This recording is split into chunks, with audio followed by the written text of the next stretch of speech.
자, 우리의 커피 매니아 김갑수 형님 모셨습니다. 어서 오십시오. 안녕하세요. 목소리 들을 때마다 느끼는 종편의 제왕. 아유, 종편 얘기도 이제 하는 것도 별로 없는데 하나 하는데. 아 그러세요? 네. 근데 종편하면은 다른 작가들은 전혀 이름도 기억이 안 나는데 그래도 우리 진영을 위해서 열심히 싸워주신 분 하면 김갑수 작가님밖에 생각이 안 난단 말이에요. 머리 기르는 게 때로는 그러니까 참 인상이 좋은 거지 나쁘구나. 나쁜 거지 그런 것 같아요. 네. 그렇군요. 제가 이제 농담 삼아 정치할 생각이 정말 0.01%도 없는 사람이기 때문에 이제 농담으로 이번 지방선거 끝나면 난 이제 정계 은퇴할 거야. 정치 관심 줄인다 하는 편이죠. 정계 은퇴 그 소리 많이 하고 다니는데 느닷없이 제가 요새는 한 2주째 팟캐 사정없이 많이 나오게 되는 상황이 됐어요. 저도 조금은 기다린 거죠, 때를. 그랬다가 선거 끝난 다음 날부터 말을 시작했는데 어떻게 하다 보니까 같은 얘기를 반복하는 걸 참 민망해 하기 때문에 다른 얘기도 조금씩 보태가면서 오늘 그래야죠. 같은 내용도 또 누가 진행하느냐에 따라 달라요. 많이 달라요. 푸나님도 만났는데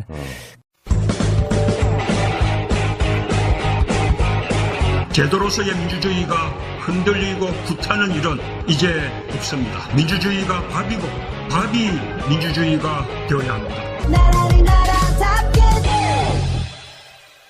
박지원 의원이 자주 하는 농담 같은 얘기가 있는데 이래요.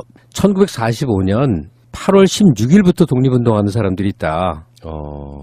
근데 그런 사람들이 독립만세를 훨씬 더 크게 외치고 그러면서 어목할 때 8월 14일까지 독립운동한 사람들을 막 처단한다는 거예요. 우리나라에서 실제로 벌어진 일이죠. 누가 더 오래 했고 뭐 고생 좀 했냐 갖고 따질 일은 아닌데 근데 요즘 돌아가는 판세를 보니까 이상한 거예요. 저는 푸나님은 저를 조금은 이제 좀 이제 알잖아요. 현실에 개입해 있는 듯 하지만 현실 바깥에서 항상 살아요. 요새는 저 모차르트랑 같이 삽니다. 오랜 세월 음악을 들었어도 좀 심각한 부류의 음악을 좋아했어요. 브람스나 말러, 쇼스타코비치, 코다 이런 거 듣던 사람이 어느 시기부터 이게 나이가 많아져서 그러나 갑자기 모차르트 좋아해서 듣는데 그걸 듣는 게 내 삶의 절반이거나 그걸 듣는데 잠깐 현실로 오는 거거든요.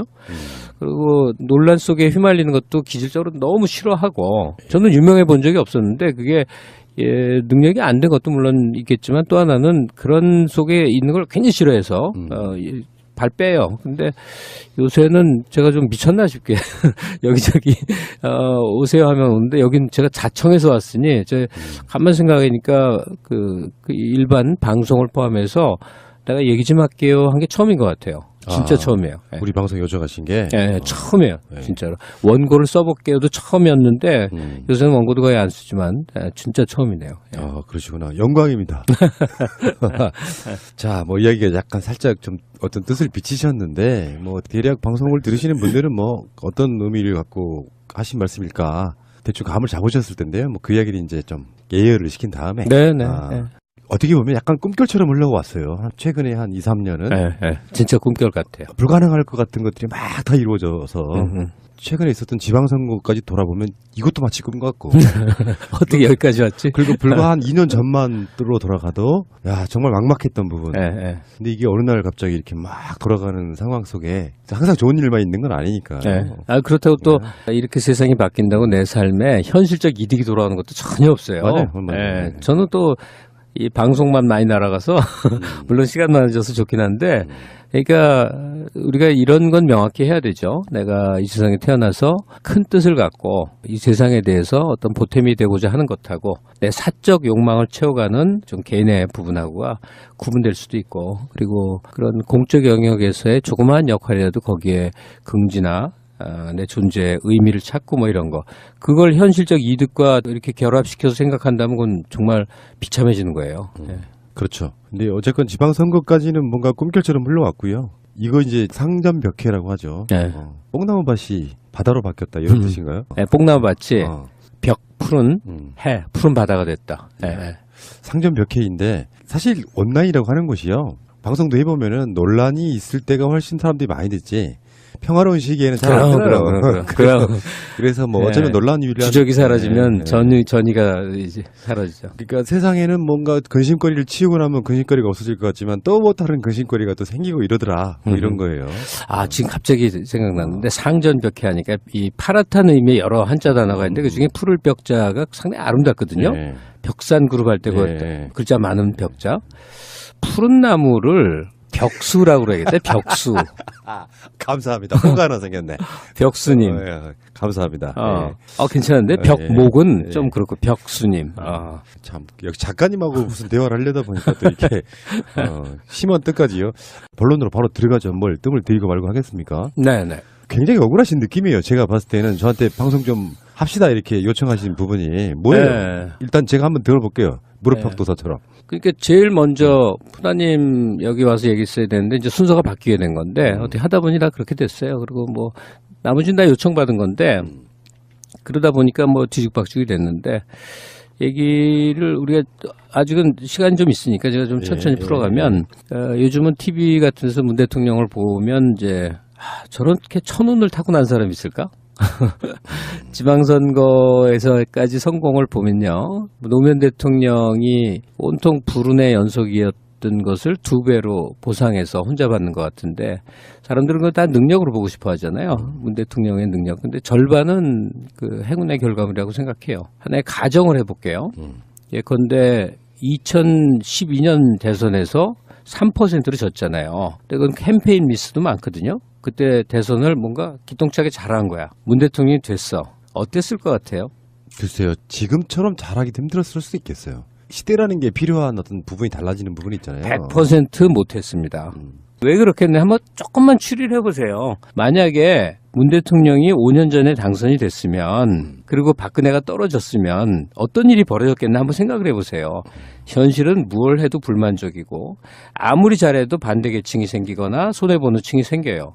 중하위 계층에게 굉장히 경제적 이득을 돌아가게 만약에 집중적으로 했다 그러면 상위 계층의 분노와 폭발력은 말도 못하는 거고 그 반대면 반대고 무엇을 많이 해도 비판받고 무엇을 적게 해도 비판받아요. 그런데 그럼에도 불구하고 국민 지지가 이끌어지는 건 물론 절반은 그 사람의 능력이지만 나머지는 상대 쪽의 문제예요. 자, 박근혜는 국민들에게 신비로운 가능성이었어요.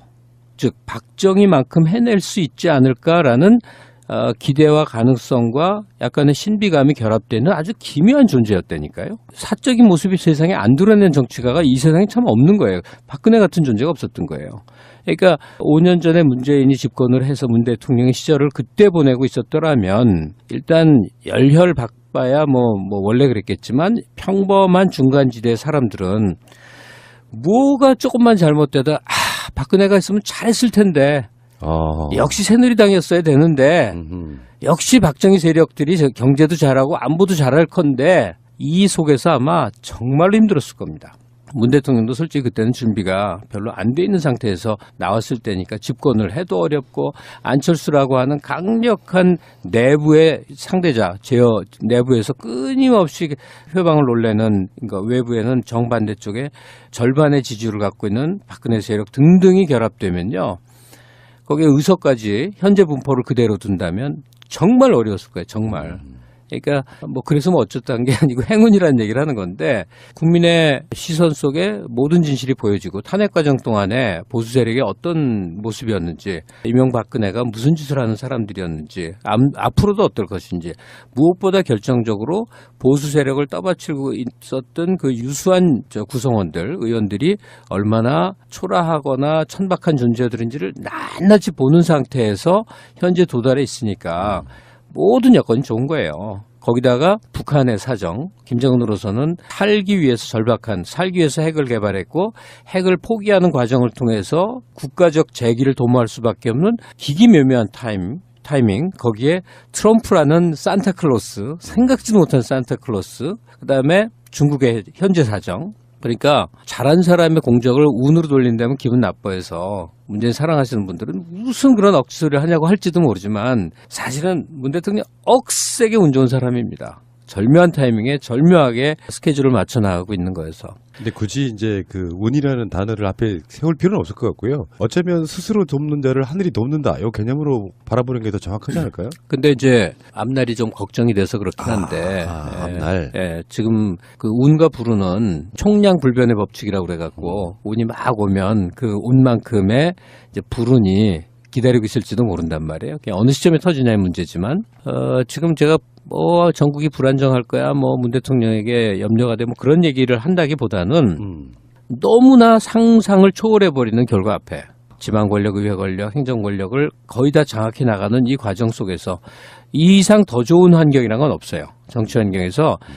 물론 여당의 의석수 부족이라고 하는 굉장히 안타까운, 그래서 저도 목소리를 높이지만 그 정도의 장애물을 제외하고는 국제 상황서부터 국내적 여건까지가 이제는 정말 한번 제대로 뭔가 한국 사회를 총체적으로 변혁시키고 그다음에 성장한 데에서 혜택을 보지 못한 굉장히 광범위한 층들에게 국가의 덕, 국가가 있는 이유 이것을 알려줄 수 있는 절호의 기회죠. 네. 근데 왜 무슨 불만이 있냐? 말씀의 뉘앙스가 좀 억울하신 느낌? 뭔가 좀 언짢은 느낌? 그러니까 뭐냐면은 사실 솔직히 말씀드리면은 저는 다른 방송을 들을 시간이 없어요. 네. 어떤 말씀을 하셨는지를 아예 몰라. 그냥 뭐 들은 이야기, 김갑수 네. 작가님이 어떤 방송 나가셔서 무슨 말씀 하시더라 정도인데 뉘앙스를 모르니 내가 어떻게 설명을 드리겠습니까만 글쎄. 나오신다고 하길래 제가 그 방송들을 아예 들어보지 않은 이유가 제 색깔만으로 한번 대화를 그래요. 나누고 싶었어요. 아니 그리고 어제 녹음한 PD도 그 얘기를 하더라고요.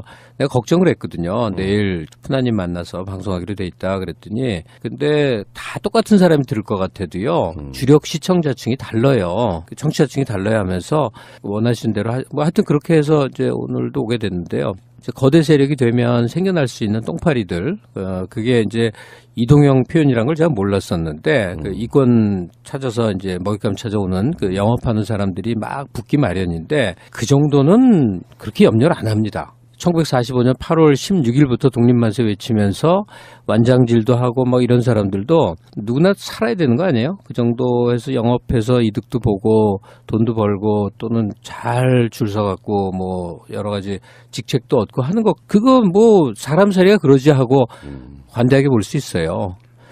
문제는 이 강고한 현재 민주당 지지세를 이완시키거나 균열을 불러일으키기 위한 어떤 공작의 흐름이 있다면 그것은 조심해야 될 일이고 거기에 대해서 대처도 해야 되고 무엇보다도 우리 같은 사람들, 지지자들 소위 친문으로 분류될 수 있는 광범위한 사람들, 민주당에 표를 찍는 사람들이 토론을 좀 해볼 때가 됐다. 제 의사는 그겁니다. 이제 그 토론이 이제 촉발되게 하는 어떤 시점에 있어서의 이제 깃발 하나 꽂으시는 그런 느낌이고 선거 때까지는 네. 길을 쓰고 참았죠. 네. 꼭 참았고 선거 다음 날 얘기를 시작하게 된 거죠. 네. 저는 이런 이야기부터 한번 풀어보고 싶어요. 제가 먼저 푸는 게 훨씬 더 쉬우실 네, 수도 있어요. 네. 그러니까 우리 같은 팟캐스트는요. 다른 데는 어떤지는 모르죠, 속마음을. 그 뭐 PD들이나 진행자들을. 저는 이런 거였어요. 정권 교체가 목표였습니다. 그 정권 교체를 누구로 할 것인가에 대한 인물들이 있잖아요. 그 인물들은 사실 별로 안중에 없었어요. 정권 교체가 목표인데 누가 깃발을 꽂고 가장 큰 세력이 돼서 이겨낼 것인가가 가장 목표였다고요. 근데 나중에 우리가 공격받는 지점은 그런 거더라고요. 이를테면 이런 거죠. 문재인 대통령을 대통령으로 만들고 싶어하는 사람들 입장에서 보면 문재인 외에 어떤 사람들과 연대가 안 돼요. 우리는 문재인 대통령이든 뭐 하다못해 안희정이든 이재명 시장이든 박원순 시장이든 누구든 간에 뭔가 이렇게 힘이 될 수 있다면 다 힘을 합치는 형태로 네, 지금까지 팟캐스트를 꾸려온 측면이 있거든요. 그랬죠. 최근에도 이재명 시장의 뭐 사생활 논란 이런 것들 스캔들 이런 것 때문에 우리 이재명을 보호하려고 그 이야기를 안 하는 게 아니거든요. 민주당이 압승을 거두는 건 문재인 대통령의 승리로 직결되기 때문에 이재명 시장을 좋아하고 안 좋아하고를 떠나서 이재명 시장을 흠집내고 싶지가 않았어요. 솔직히 말씀드리면 그건 당연한 거라고 보고. 근데 이재명 시장이 우리 방송에 지금까지 나온 게 총 5년 동안 4번이에요. 그 당시에는 누군가를 부르면 응답하는 사람이 이재명밖에 없었어요. 네. 문재인 대통령한테 당시 당대표일 때 출연 요청 안 했을까요? 이분은 답을 안 해주세요. 네. 그게 전략이었다는 걸 나중에 알게 됐죠. 팟캐스트에 머물르면 안 되는 나름대로의 대선 주자지만 위치가 다 다른 거죠. 근데 이 방송이 만들어진 예초의 시작이 문재인 대통령이 대선에 패배한 것부터 시작해요. 그게 너무나 이상하다고 느꼈기 때문에 시작한 방송이었거든요. 새날이 첫 방송이 언제였어요? 첫 방송이 나간 건 2014년 초였는데 네. 2012년과 2013년 사이에 준비 기간이 좀 있었는데 아니 그러니까 네. 2012년 12월이었으니까 1년 정도. 1년 정도 준비해서 나온 거구만요. 근데 우리들 입장에서는 오늘 또 뭐 그런 댓글들 여러 번 봤는데 이재명을 빨아주는 팟캐스트라고 이야기하지만 사실 친문 정치인들이 수도 없이 나오는 방송이에요. 대통령만 안 나오신 거지. 하다못해 김경수 지사도 나온 적 있어요. 그런 방식으로만 따지면은 김어준의 뉴스공장에는 자유한국당 국회의원도 날마다 나오잖아요. 예. 그런 식으로 기계적 균형을 맞추는 김성태를 방송이라. 빨아주는 방송이 그렇죠. 똑같은 거죠. 그렇다면. 그러니까 네. 우리들 입장에서는 너희들 이재명한테 돈 받았냐 이런 거. 이거 굉장히 모욕적이거든요. 그건 모욕 느끼지 마세요. 너무 터무니없는 네. 얘기는 웃어야지 뭐 어떻게 해요. 그러니까 그런 것들을 겪으면서 저도 이런 생각을 해봤어요. 지방선거 정도까지는 한 팀으로 갔으면 좋겠다라고 꾹 참는 여러 가지 것들이 수도 없이 많은 것들이 있단 말이죠. 제가 기억하는 한 우리나라 팟캐스트, 정치 팟캐스트들이 가장 활성화됐던 때가 언제였냐면 2년 전 총선 때였습니다. 그렇죠. 대선 때가 맞습니다. 아니고 네. 2년 전 총선 때 지금은 이제 표면에 나올 수 없게 된 정봉주 씨 포함해서 온갖 사이트들이 온갖 곳을 가고 온갖 정치인들 후보들 초대해서 얘기하고 거의 난리가 났죠. 생난리가 났다니까요. 그때는 그게 힘이 나서도 또 그랬어요. 그리고 선거가 끝나니까 어떤 일이 벌어졌냐면 팟캐스트마다 뒤풀이를 하는 거야. 근데 그 뒤풀이가 너무 흐뭇한 뒤풀이인 거예요. 저도 몇 군데 출연을 했었는데 야, 우리가 이렇게 싸워서 이뤄냈구나 하는 그 기쁜 마음. 압승을 한 것도 아닌데, 아니, 그때 저 새누리당이 180석 가져간다고까지 얘기 나왔을 때 아니에요. 그러니까 패배만 안 하면 이런 생각을 했었는데 예상외로 확 이겨버렸단 말이에요. 그랬을 때 선거가 끝난 이후에 우리 같은 종류의 팟캐스트에 출연하거나 진행하거나 하는 사람들이 함께 기뻐했던 그 시간들 한번 떠올려 보잔 말이죠. 어땠었는지. 근데 지금은 이게 뭡니까? 지금은 지선에서 이렇게 압승을 거둔 다음에도 뭔가 막 즐거웠고 유쾌해서 행복해하고 앞날을 설계하고 편안하고 이런 게 아니라 서로서로 슬금슬금 눈치 보면서 지금 그 주진우가 까이고 있다지 또 그러니까 우리 내부에서 저쪽이 그러는 건 맨날 그러니까 뭐 아무 상관없어요. 자유한국당이나 일베에서 그러는 거야 누가 뭐 콧방귀도 안 끼지. 근데 안에서 이렇게 싸우고 있대더라 저렇게 싸우고 있대더라. 심지어는 이 팟캐와 저 팟캐가 개싸움을 벌인다고 생각을 하는 사람들도 있어요. 그러니까 이동형이네하고 또 어느 쪽하고 서로 사이가 나빠서 싸우는 걸로 생각을 해요. 저도 뭐 그냥 그런 정도로 알았어요. 자, 이 합쳐서 얘기를 하자면 이게 그게 아닐 수 있겠구나. 소위 이 분탕질, 그 기관총 들고 와서 내부에 난사하는 사람들 있잖아요. 난사는 그 미국에서 벌어지는 총기 난사 사건 있잖아요. 그거는 패당과 세력이 갈려 싸운 게 아니라 어떤 집단의 총기 난사 사건이에요. 그리고 그게 어떤 목적을 갖고 있다면, 그러니까 제가 이미 청정구역에서 했던 얘기를 그냥 아주 줄여서 집약적으로 얘기하자면 다른 정치적 목적 내지 현실적 이권과 결합된 것으로 추정될 수도 있는 사람들이 그러니까 안에서 내가 원하는 후보를 골라낼까의 수준을 넘어서 우리가 적진이라고 생각하는 쪽의 후보를 편들면서 아내를 서로서로 다 불편하게 만든다. 그리고 우리가 평소에 사랑해왔고 아껴왔고 좋아했던 소위 진보 진영의 사람들을 서로서로 물어뜯는 분위기로 사실은 그것도 아니에요. 한 세력이 막 그 짓을 하고 있는 건데 지지자 입장에서 보면 이쪽도 눈치 보이고 저쪽도 신경 쓰이니까 벌쭘해지는 분위기를 만든다. 이거 의도된 거 아니냐. 그러면서 그거의 방증 자료로 제가 봐왔던 변희재 씨의 그동안의 삶이라든지 타진녀의 행적이라든지 유추될 수 있는 그런 것들을 쭉 떠올려 봤었어요. 근데 그건 뭐 이미 이제 많이 말을 했고 하여간 분위기 더럽다.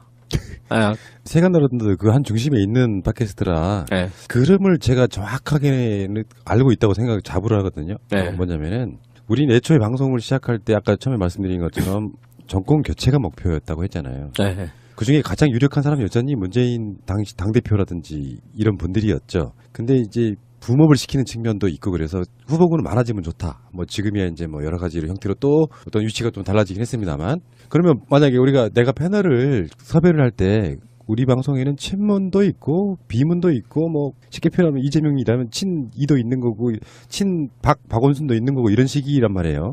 근데 PD 내가 문재인 지지자이면서 노사모임 뭐 이런 어떤 그런 출신을 갖고 있단 말이에요. 근데 아무리 다른 사람 이야기해봐야 황진미 씨 아시죠? 네, 황진미. 황진미 목소리만을 기억해서 새가 날아든다는 문재인 까는 방송이야. 이렇게 규정을 짓는 안녕하세요. 뭐.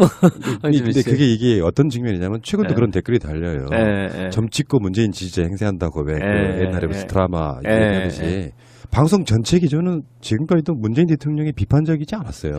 비판적이어도 상관없는 게요. 그러니까. 제가 황진미 씨가 방송하면서 문 대통령이나 내지는 친문에 대한 불편한 발언하는 걸 봤거든요. 근데 그 정도 발언이 수용될 수 없다면 문재인 지지자도 아니고 민주진영의 사람도 아니고 그냥 빠예요, 빠. 이 무슨 바보 같은 소리냐고. 그러니까 여러 얘기를 다 할 수 있어야죠. 그 지점은 제가 이제는 말할 수 있다 이런 건데. 네. 그래서 대선 경선 때는 사실 제가 좀 이재명 시장이 조금 무리하거나 박원순 시장도 굉장히 심한 말 한 적이 있거든요. 친문 뭐 적폐 세력 막 이렇게. 그럼요. 네.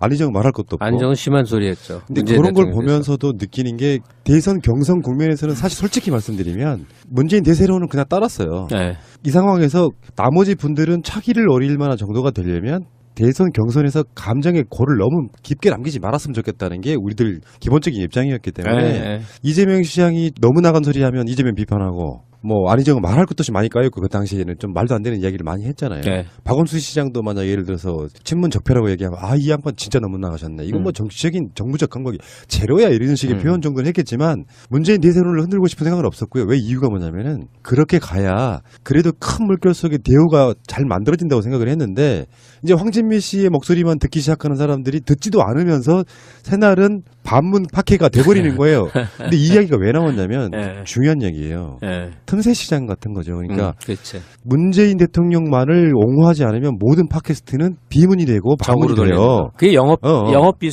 기술이에요. 그래서 지금도 그렇게 댓글을 달고 그렇게 알고 있는 분들이 되게 많은데 아니 방송 만드는 PD이자 사회를 보고 주요 패널인 내가 문재인 대통령을 비판한 게 저는 지금도 딱 한 번 기억나요. 내가 너무 가슴이 아팠기 때문에 방송 5년 동안 현충원 가서 이승만 박정희 묘지를 참배했다는 말에 그분을 완전히 버리는 형태로 비판을 했겠어요. 이건 좀 너무하셨다 서운하다 이런 정도의 표현을 한 것이 유일한 문재인 비판이에요. 근데 어느 날 갑자기 이 방송은 반문 비문 팟캐스트가 돼 있더라 이런 얘기죠. 아니 비판을 왜 못하냐고. 우리가 김정은 치하예요. 그리고 비판하는 것을 비판하는 그 아주 극단적인 사람들 있잖아요. 그런 사람들은 다른 목적이 있다고 생각해요. 그러니까 후발로 출발해서 진하게 나오려면 좀 센 어조를 쓰는데 그게 이제 문재인 성역화나 문재인 띄우기, 문재인 마케팅이 이제 과도에 생긴 거라면 그건 그나마 순수한 거거든요. 근데 그게 아니라 더 큰 그랜드 플랜 속에서 움직이는 거라면 대통령과 당을 분리시키고 지지자들을 이간시키고 뭐 여러 가지로 조각내는데 일조하는 것으로 혹시나 어떤 것을 도모하는 것이라면 저보고 어떤 사람은 너무 과잉되게 생각하는 거 아니야 하는데 그 못지않게 과잉된 일들을 많이 봐왔기 때문에 충분히 의혹을 가질 만한 거고요. 그중에 대표적인 분은 살아온 내력을 보니까 굉장히 의혹이 갑니다. 심하게 매우 의혹이 갑니다. 개인적으로는 뭐 전혀 일면식도 없고 얘기만 종종 전해 들었어요. 뭐 이준석한테도 몇 차례 좀 들은 적이 있고 이렇게 했는데 하여간 상당히 이건 조금 곤란하구나. 그리고 특히나 이 민주당을 향한 그 심한 공격 있잖아요. 이거는 이제 대통령과 당을 고립시켜서 분리시켜 갖고 언젠가는 대통령도 한번 곤란에 직면할 때가 이제 오잖아요. 그게 일주일 후도 될 수 있어요. 그 스캔들이 생기거나 사고가 생기는 게. 그럴 때부터 도덕의 힘과 무슨 뭐 정의의 언어를 막 만들어 갖고 이제 뭔가 이제 본격 작업에 들어가겠구나 하는 그런 생각이 드는데 정말 경계해야겠다 싶어요. 네. 그러니까 내부에 있는 어떤 이쪽과 저쪽이 싸우기 시작하면은 분명히 외부에 있는 누군가 끼어드는 이간질 세력이 분명히 생겨요. 예를 들면 총선에 열심히 싸워야 되고 대선 때 열심히 싸워야 되는데 자기들끼리 싸우다가 자멸해서 그냥 끝나는 경우가 되게 많아서 어떤 식의 공격이 들어와도 대응하지 말자는 게 지금까지 전략이었었는데 저는 기본적으로 개인적으로 아시는 분 다 아시겠지만 뭘 우리가 한 게 뭐 있냐 주의자예요. 그냥 내가 좋아서 방송한 거지 뭐 정권 교체하는데 새날이 노력했다 난 그 말 동의하지 않거든요. 네. 그냥 우리는 방송이라는 게 재밌어서 한 거예요. 결과물은 어떻게 됐을지 모르지만 그 관점에서 어떻게 보면 저는 이렇게 봐요. 계파가 없는 거죠. 정확히 말하면. 그러니까 네, 네.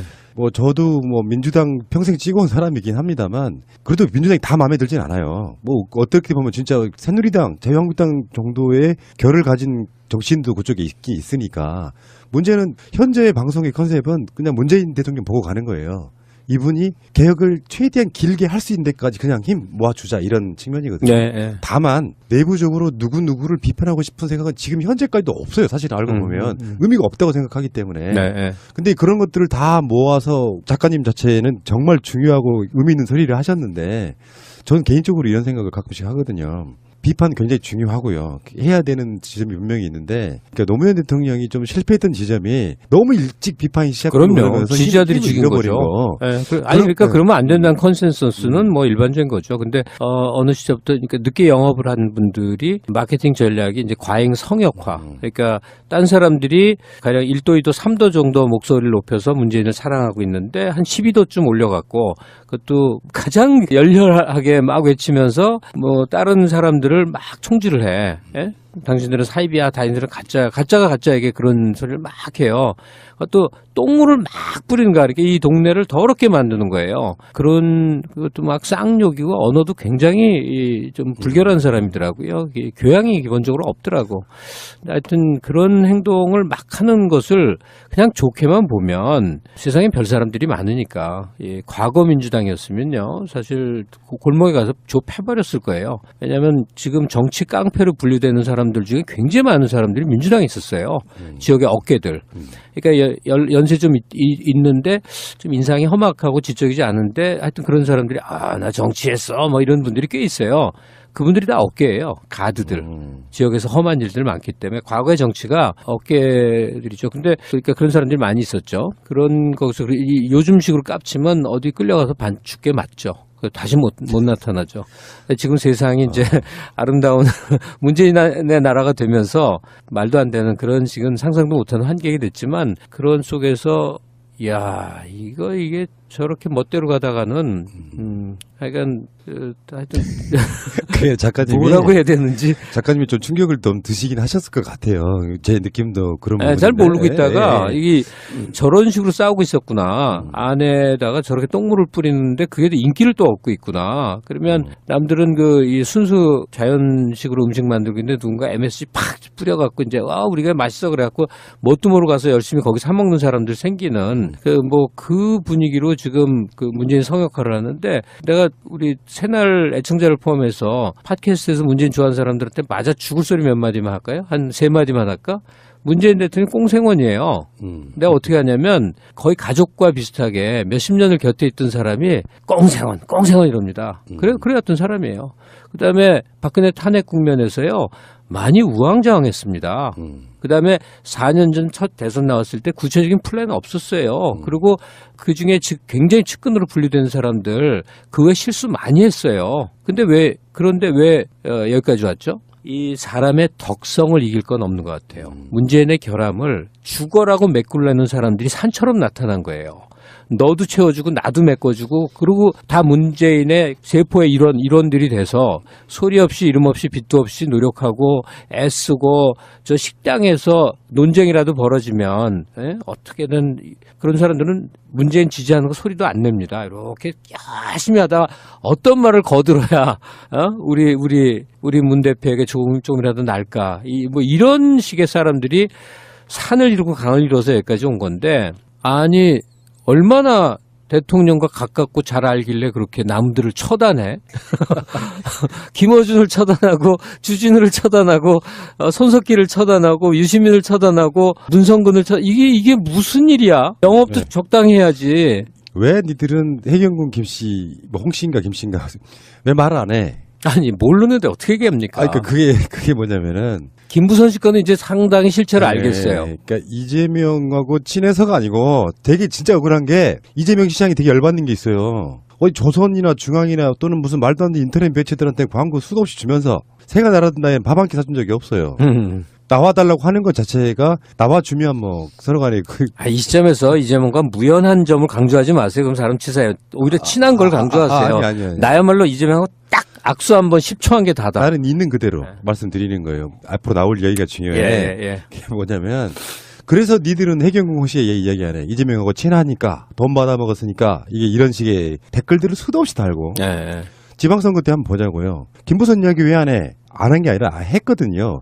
자신들과 틀린 얘기를 한 거지. 내가 갖고 있는 생각과 네가 갖고 있는 생각이 다르면 그건 가치관의 차이가 대부분 많거든요. 예를 들어서 이번 지방선거에 경기도에 이재명이 이기는 게 이재명을 위한 거기만 해? 문재인 대통령을 위한 것이 먼저예요. 당연하지. 민주당이 당연히 이겨야 되잖아. 당연하지. 그러니까 민주 진보 진영의 총체적 승리를 위해서 노력을 하지 그중에 어떤 특정인을 찝어서 하는 건 선거 운동원들 그 측근들 일이에요. 우리가 왜 그러냐고. 그러니까 만약에요. 민주당밖에 없는 선거에서 진짜로 본인들이 생각하기에 도덕성이 떨어진다고 생각하면 그 사람들이 이재명 낙선운동 하는 건 난 나쁘다고 생각 안 해요. 아니 심지어 남경필 찍는 것까지 난 나쁘다고 생각 안 해. 야, 거기서는 저랑 의견 다르네요. 다만 예. 지지하라는 소리 하지 말아야지 그러면. 아니, 다만 민주당을 팔지 말아야죠. 다만 문재인 대통령 지지자로 하지 마라. 예, 그건 어. 아니 아예 민주당 소리 하지 말아야죠. 아니 상대당을 지지하면서 민주당 지지하라는 거는 그건 말이 안 되잖아요. 그러니까 그건 가치관의 문제라고 생각하는데 저는 그렇게 생각해요. 민주주의는 어쩔 수 없는 거야. 근데 최대한 인정해 준 거예요. 당신들 생각은 당신 생각이면 우리 생각도 존중해 달라. 우리는 나는 기본적으로 민주당 후보를 당선시키는 것이 문재인 대통령에게 이롭다. 훨씬 더 중요한 부분이다라고 생각한다. 경기도는 심지어 우리나라 인구의 4분의 1입니다. 그러니까 와서 계속 악플을 달면서 이재명 이야기를 안 하거나 민주당 후보 당선시켜야 된다고 말하면 그게 우리를 반문으로 찍어요. 네. 너희들 문재인 대통령 지지자라고 말하지 마. 이재명 지지자지. 어떻게 그런 논리가 성립합니까? 그러니까 틀린 말 하는 사람들이 조롱을 해요. 뭐 온갖 이야기를 막 들어가지고 그건 사람으로 참기 진짜 힘들죠. 네. 그 지금 그래도 우린 팟캐니까 좀 자유롭게 얘기할 수 있잖아요. 좀 자유롭게 몇 마디 하겠는데 거기까지 뭐 들릴지는 모르겠는데 제 뇌리에 스쳐가는 몇몇 분들에게 이제 얘기를 하고 싶은데 방송에서 박원순 시장 얘기를 했었어요. 개표 방송을 제가 TV조선에서 했었거든요. 그래서 얘기 속에 박원순 시장은 대통령 꿈을 꾸지 말고 삼선 시장에 충분히 만족하시고 시정에만 전념해달라 얘기를 하니까 박원순을 그렇게 디스할 수 있냐. 박원순 끊었다고 생각해. 근데 사람의 속마음까지도 다 얘기를 해야 통하는 세계인가? 나는 문재인을 지지했다 하는 민주당 세계에서 그래서 하도 원통해서 지금 얘기를 하는 거예요. 원통할 것까지는 없겠지만 하여튼 어처구니없어서 문재인을 지지하는 사람들은 그 암묵적인 것이 커뮤니케이션이 되리라고 생각을 했는데 박원순이요. 지난 그 대선 경선 때 한번 검증이 됐기 때문에 한계가 보이잖아요. 예? 그런데 또 이 서울시장 하면서 다음 대선을 노리는 태도를 보이는 순간 박원순은 굉장히 어려워져요. 지금 할 유일무이한 처신은 무심처사. 대선에는 전혀 뜻이 없는 완벽하게 난 대선 몰라. 나는 서울시를 한번 남은 기간 동안 최대로 잘 만들 거야만 열심히 보여보세요. 시대가 그를 소환하거나 말거나예요. 그리고 시대가 그를 소환할 이 가능성이 아주 있어요. 지금까지 보여온 그 쌓아온 이력이 있기 때문에 그게 때를 도모하는 태도지. 지금부터 대선할 때 대선 주자 예비 후보로 맨날 박원순 오르내리면요 본인에게 전혀 좋지 않습니다. 그다음에 이재명 시장은 뭐 이제 앞으로 본인이 난 그 양반이 머리가 팍팍 돌아가니까 잘 하리라고 생각을 하는데 대신 간곡히 부탁할 거는 문재인 대통령이 좀 도와주세요. 청와대에서 시도지사 주요 당선자들 이제 초청해서 뭐 식사를 하든 회합을 하든 언론에 노출되는 뭐 자리가 있을 거 아니에요? 예? 뭐 이렇게 말함으로 해서 그럴래도 그러지 못하는지 모르겠지만 뭐 내가 별건 아닌데 문 대통령이 특별히 이재명 시장하고 옛날에 다툰 것도 있고 불편했던 시절도 있는데 지금은 사실 다 지나갔다 그러잖아요. 그러니까 같이 반갑게 부둥켜 안고 깊은 얘기도 나누고 좋은 모습 보이고 이렇게 해서 문재인 대통령의 그래도 가장 큰 특징은 자기 파당 안 만드는 사람 아니에요. 그리고 이재명은 자기가 차기에 대통령 설사 하고 싶어도 문재인은 각 세울 이유가 추호도 없잖아요. 본인이 그렇잖아. 문재인 성공해야 나한테 기어온다. 예?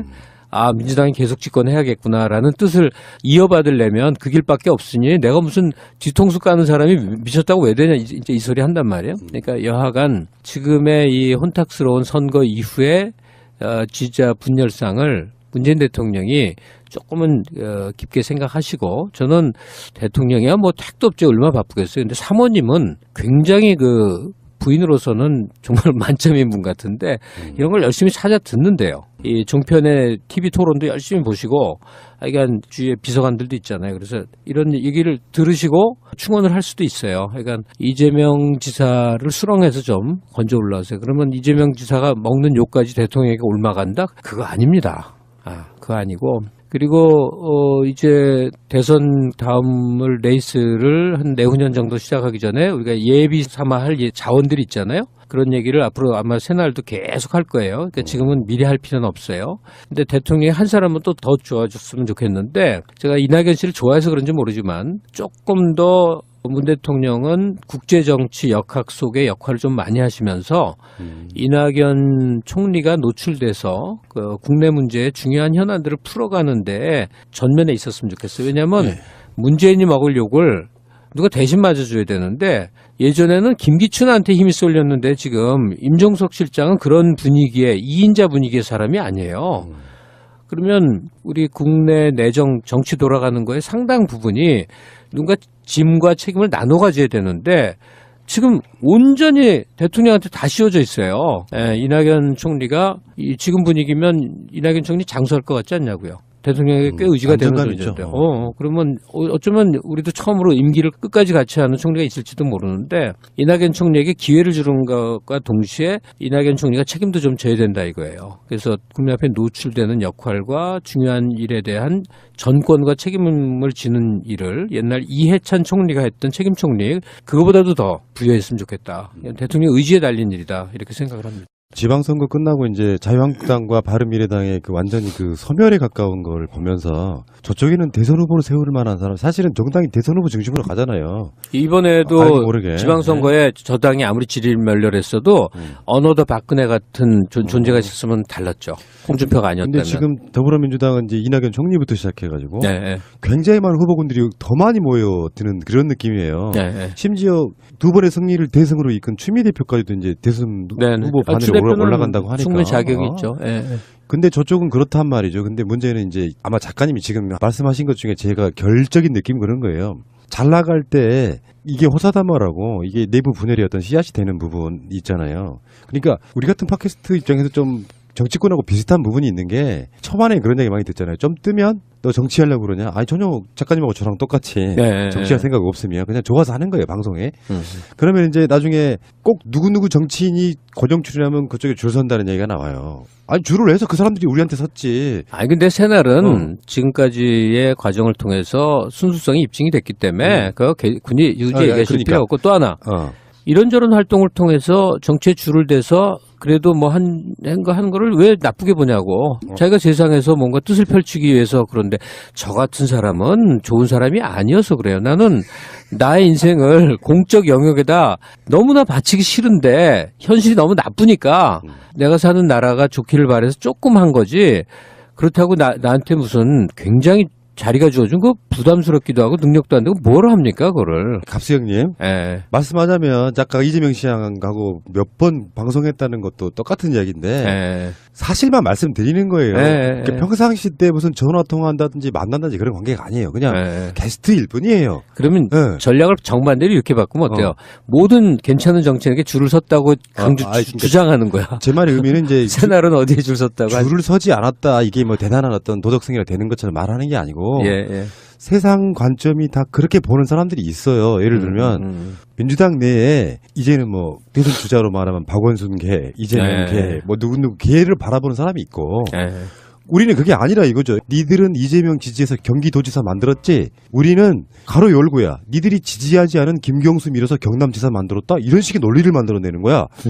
김경수 지사도 밀었고 이재명도 밀었고 박원순도 밀었고 다 밀었는데 왜 그렇게 먼저 개파를 쫙 만들어 놓고 저는 원천적인 그 시작은 나쁜 의도가 없다면 그러니까 아주 뭐 저쪽 사람들이 들어와서 이간질하는 나쁜 의도가 없다면 결국은 개파 싸움밖에 안 보이더라. 난 그것밖에 안 보이더라고요. 솔직히 말하면. 근데 개파 싸움까지로만 봤다면 제가 이렇게 흥분을 안 할 텐데 그 수준이 아닌 다른 움직임이 있는 것 같은데 그리고 또 원하지 않았어도 우리에게 적이 될 수 있는 존재들이 민주당 내부 똥물 뿌리는 사람들의 우군인양 막 합세해서 문재인 칭송하고 다닙니다. 그러니까 그 손가혁이라고 부르더만 손가락 혁명군. 그러니까 이재명을 그 옛날 대선 때 막 지원했던 사람들, 그 손가혁의 멤버라는 사람들이 굉장히 그 날선 글들, 그 아주 눈살 찌푸려지는 글들을 많이 썼던 모양이에요. 거기에 그런 행동을 한 개개인들이 존재했었는지 손가락이란 덩어리가 그랬는지는 모르겠어요. 아마도 거기에 이재명 지사의 의중이 반영이 돼 있다면 이 지사도 아마 뜨거라고 거의 확실하게 반성하고 쳐내고 정리를 해야 되겠죠. 아, 그 부분은 제가 또 예, 예. 정리해 드릴 수가 있어요. 예. 어느 진영이나 집단에 가나 굉장히 좀 공격적이거나 질 떨어지거나 있어요. 다 있어요. 꼭 있어요. 꼭 있어. 심지어 우리한테 송가혁이라고 그러는데 전혀 난 송가혁 자체가 뭔지를 잘 몰라요. 본 적이 없는데 예. 이재명 후보가 경기도지사 경선할 때 나와서 그걸 후회한다고 뉘앙스를 비친 적이 있어요. 그러니까 너무 극성한 사람들이 나와서 사실은 이런 게 닭이 먼저냐 달걀이 먼저냐 이런 부분하고 좀 비슷한데요. 그 흔히 말해서 친문 쪽에도 그런 사람들이 있고 보셨잖아요, 최근에도. 근데 그게 친문인지 아닌지 잘 몰라요, 솔직히 말하면. 이재명 쪽에도 그런 사람들이 있는 거예요. 그러니까 그런 식으로 결이 오직 자기들밖에 모르고 상대방이 너무 배타적이고 상대방은 조롱하고 온갖 쌍욕을 하면서도 그게 민주주의자라고 자기 스스로 착각하는 그런 사람들은 어느 진영이나 있다고 저는 보는데 어느 쪽이 먼저 시작했냐는 잘 몰라요. 내가 본 적이 없으니까. 그런 존재도 있는 것 같아요. 근데 온갖 그 내부에서 심한 소리 하는 사람들에게 일단 동요되지 마시고 그다음에 사람을 극단적인 기준으로 가둬 놓지 마세요. 제가 한 3주 전에 정동영 의장을 만났었어요. 근데 친문이라고 분류할 수 있는 쪽에서 정동영을 굉장히 싫어하더라고요. 왜냐하면 좀 말이 안 되는 행태가 좀 있었죠. 재보궐에 나가서 떨어진 탈당하고 막. 하여튼 있는데 제가 정동영 의장을 정치 행보에 대해서는 매우 못마땅하지만 그 사람의 그 조금 순정 같은 게 있거든요. 예, 뭐 좀 좋은 면이 많이 있는 분인데 하여튼 어떤 잠깐 만났는데 이래요. 내가 하다 보니까 가슴이 꽉 매더라고요. 그래서 굉장히 오랜만에 본 거거든요. 그래서 불쑥 이런 말 했어요. 왜 그러셨어요? 내가 그랬거든요. 네. 설명 아무것도 없이 그럴 필요 하나도 없잖아요. 지나온 몇 년 동안의 얘기예요. 왜냐하면 거리의 대통령 때까지 우리가 얼마나 사랑을 했냔 말이에요. 예? 그 추운데 그 용산 현장 가서 저기하고 한진 농성 가고 저 희망버스 타고 그 고생했던 양반인데 한마디 전제 없이 그냥 왜 그러셨어요? 내가 그랬거든요. 근데 그 양반이 뭐라 그런지 아세요? 거의 난 그 양반 울 줄 알았어요. 얼굴이 막 일그러지면서 내가 정치를 너무 잘못했어. 그리고 서로 무슨 말을 못하겠어. 그래서 지나쳤다니까요. 그러면 그래도 사람들이 아무리 우습게 봐도 대통령 후보였던 사람이에요. 김대중, 노무현, 정동영, 문재인 이어지는 그 계보가 있잖아요. 네. 우리 적자 계보가 있는데 네. 그거 버리기 정말 쉽지 않았었거든요. 네. 그냥 문재인 하는 사람 중에 조금 나이브하다고 제가 여기지는 일부들은 정동영 하면 거의 사람으로 안 보잖아요. 아니, 더 좋은 예가 있네. 박지원. 거의 카멜레온이잖아요. 근데 그 카멜레온이 우리 쪽에 선용이 되면 그보다 유효한 도구가 없고 그다음에 총 쏘기 시작하면 이것도 정신없어요. 그러면 잘 보는 거죠. 타이밍을 잘 판단하는 것이죠. 하여간 어쨌든 그 사람을 악마와 천사로 양분해 갖고 자기들이 뭔데 어떤 기준을 세워서 근데 그 기준도 너무나 납득할 수 없이 광범위한 우리 편을 하나하나 다 악마화 시켜갖고 총질하고 똥물 뿌리고 칼질하는 행동을 하는 사람들이 있는데 아무도 말을 못해. 자기도 총알 맞을까봐. 이야, 이거는 정말 아니구나. 이런 사람들이 그냥 성격이 나쁘거나, 제가 이제 비유를 든 게 타진뇨 비슷하거든요. 타진뇨들이 어떻게 해명이 돼도 끝끝내 의혹을 갖는 게 정신적 결함이거든요. 신흥 종교에 빠지는 거 비슷한 거. 그러니까 이재명은 나쁜 놈이야. 이것도 이제 타진녀들이 했던 행동 비슷하게 자기 확신에 과대화죠. 그런 신앙화된 사람이 가만 보니까 그래도 한국의 열린 공간으로 팟캐스트라는 장이 많은 역할을 했고 조중동을 극복하는데 정말 중요한 노릇을 해왔는데 더럽지 않은 공간이죠. 적어도 팟캐스트의 시사 정치 사이트들에서는 깊은 얘기도 오가고 웃기는 얘기도 하고 때로는 욕설로 스트레스도 풀고 하면서 거의 데일리로 이 방송, 저 방송을 다니면서 시사교양 상식도 쌓고 또 심심한 사람은 시간도 보내고 하는데 이게 완전히 아마 분탕하는 그 사람들 이제 사이트를 더 늘려갈지도 모르겠어요. 자금이 많이 쌓인다고 들었는데 그렇게 되면 이런 걸로 해서 옛날 다음 아고라가 초토화되듯이 아유 나는 그래도 점잖은 사람인데 팟캐스트 이 동네는 얼씬도 안 해. 너무 더러워. 이렇게 만들어갈지도 몰라요. 특정 어떤 정치인이 어떤 자리에 올라오기까지는 그 나름대로 자기만의 노력과 아우라와 실력이 있는 거예요. 네. 근데 제가 지방선거 국면에서도 그런 얘기를 되게 많이 했는데 특정 누군가를 이미 나쁜 이미지화 시켜서 나쁜 점 찾아내려고 생각하면 그냥 그건 악마예요. 그러니까 악마화 시키는 과정을 거치는데 이재명 시장이 또 일주를 또 해. 인터뷰 그 논란 있잖아요.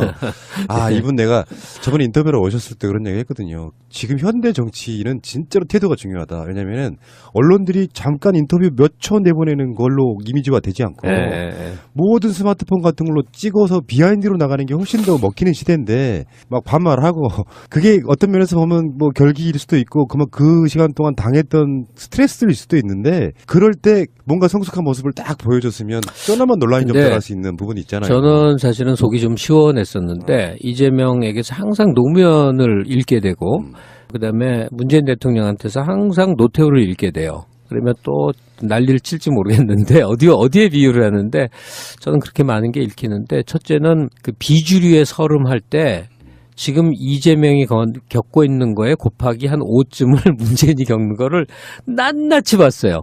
그리고 조선일보가 노무현 조롱하고 비아냥거리거나 짓밟은 거는 난 괜찮아. 저쪽이니까.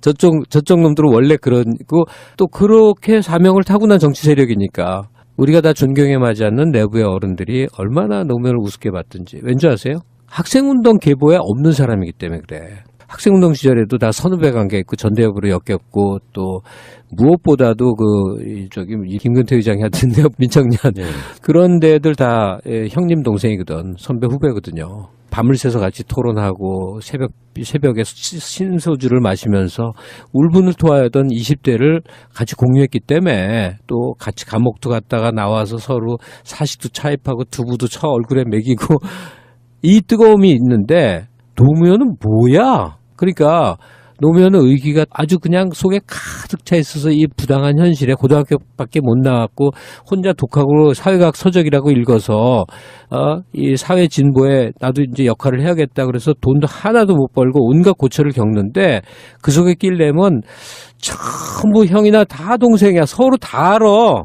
에?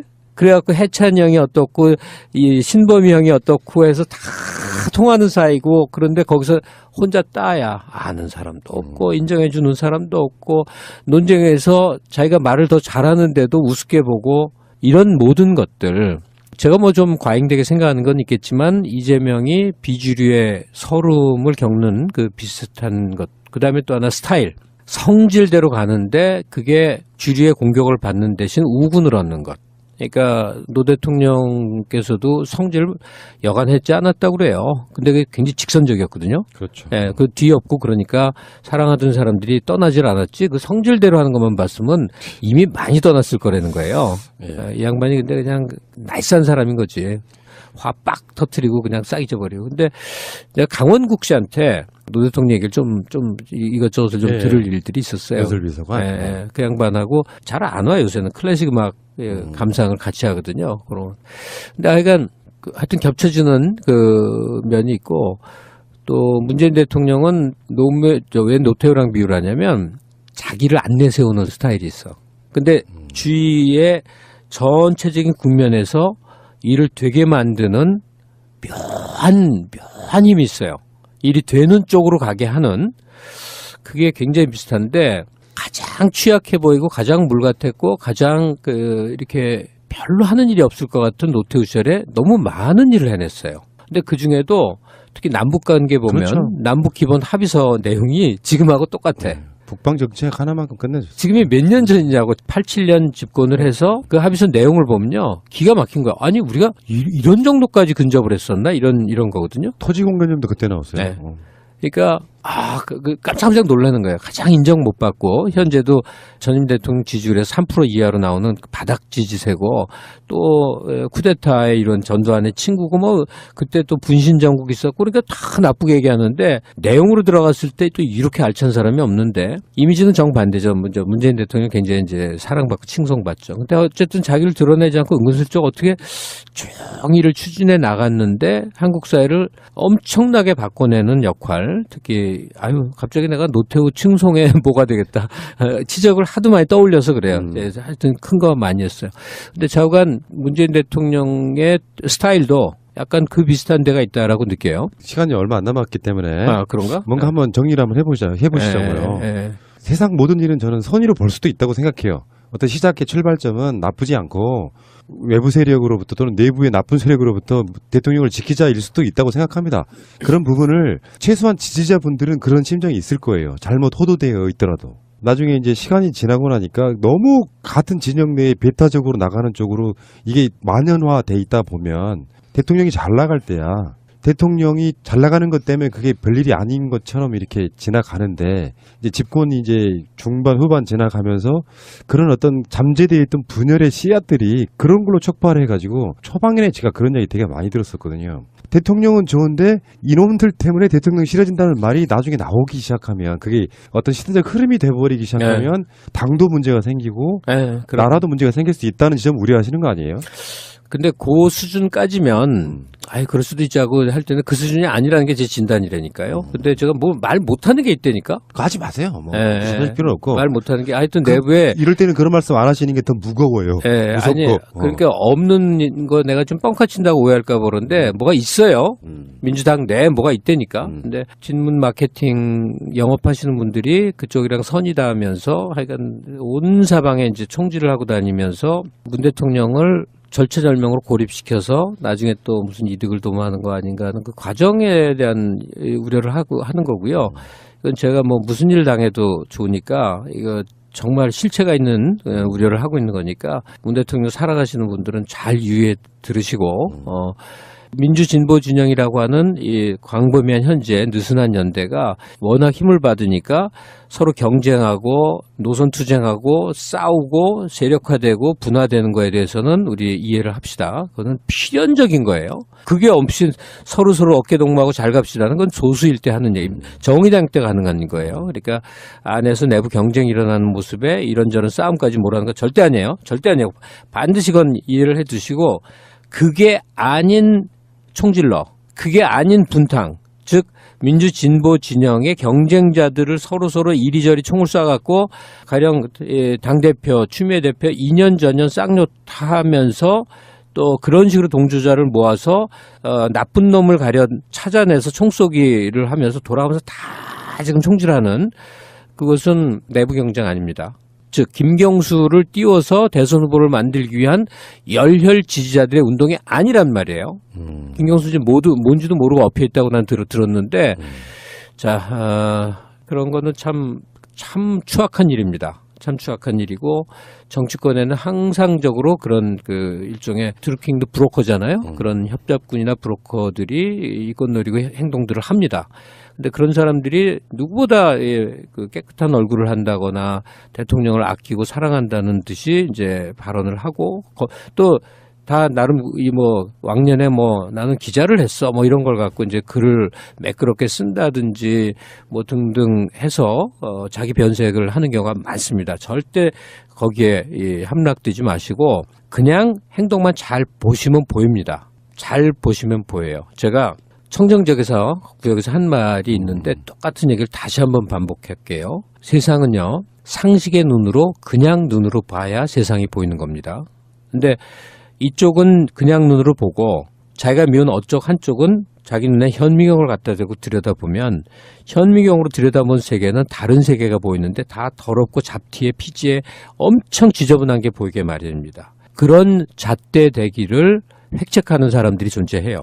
그래서 지금 첫 번째 먹잇감으로 이재명을 노렸거든요. 이제 하나하나 분탕의 과정일 텐데 이재명의 살아온 전 과정을 부정을 하고 오염시키고 더럽게 만들고 그다음에 상식선에서 눈살 정도 찌푸리를 갖고 악마로 만들고 뭐 시정행위에 있어서 논란이 있을 수 있는 성남시정을 모두 다 잘못해갖고 굉장히 세상을 속인 듯이 이렇게 트릭을 만들고 뭐 이런 모든 행위들은 상식의 눈으로 보시라. 한 사람을 잡아 죽이기 위해서 현미경적 잣대를 들여서 그쪽을 꽉 과장해갖고 악마화시키는 그런 식의 전형적 공작적 정치, 옛날 그 국정원이 하던 안기부가 하던 그런 공작적 정치의 행태를 벌이는 사람들 혹은 팟캐스트에 함락되지 마시라. 그냥 건강하게 가끔 정치 생각하고 팟캐스트에서 킬킬거리고 웃는 정도로 그냥 즐기시고 대통령 잘하면 박수치다가 싫은 거 있으면 못하는 거 있으면 막 욕이라도 한마디 하고 이러다가 내가 그래도 최종적으로 선거 때가 오면 내가 지지하는 당이 민주당이라면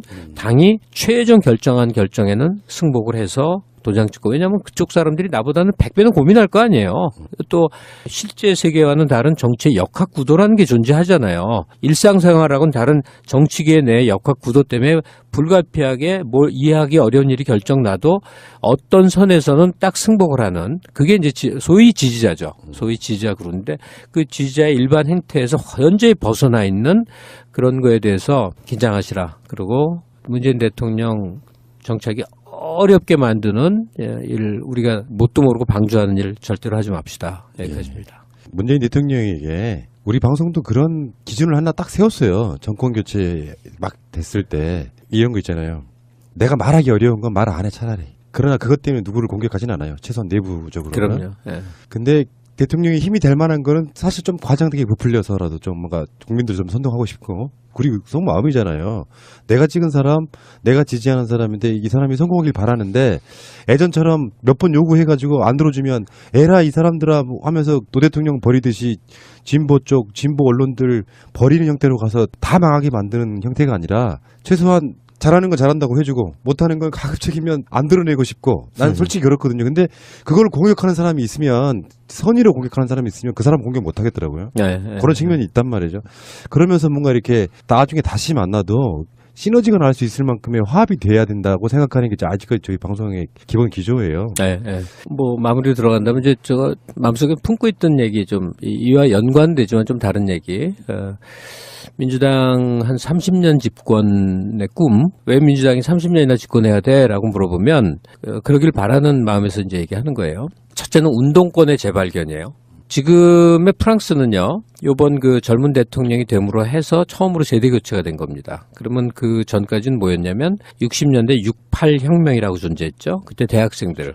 68 혁명을 이끈 주체들이 바로 곧바로 얼마 안 돼서 프랑스 사회를 책임지고 무슨 약간 우파들 사르코지 같은 사람도 이제 후반부엔 있었지만 프랑스 전체의 사회를 다 바꿔놓고 주요 포스트에 이른 나이에 들어가서 올랑드 대통령까지 쭉 온 거예요. 30년 프랑스를 이끌어왔던 거죠. 그게 좋았는지 나빴는지는 사람마다 평가가 다르겠지만 그럴 자격이 68혁명 세대들에겐 존재했었어요. 새로운 가치관으로 한 시대를 만들었으니까.